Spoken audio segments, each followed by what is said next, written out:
لكن جابيمارو بيصد ضربته وبعدها بيهجم عليه الوحش تاني، لكن جابيمارو ما بيكونش قادر يحرك رجله.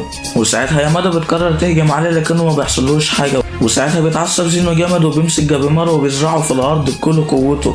وجابيمارو لما بيحاول يوم ما بيكونش قادر والدم بيخرج من كل حته في وشه. وساعتها زينو كان هيخلص عليه لولا تدخل يامادا، وبتصد ضربه زينو بكل عظمه وبتهجم عليه بسرعه جباره وهو مش قادر عليها وبتوقعه في الارض وبتكون هتخلص عليه. وساعتها بيقع زينو في الارض وبتكون هتخلص عليه لكنه بينط من مكانه وبيبعد عنها. وساعتها جابيمارو بيقول لها انا عارف انا هخليه يقع على الارض ازاي.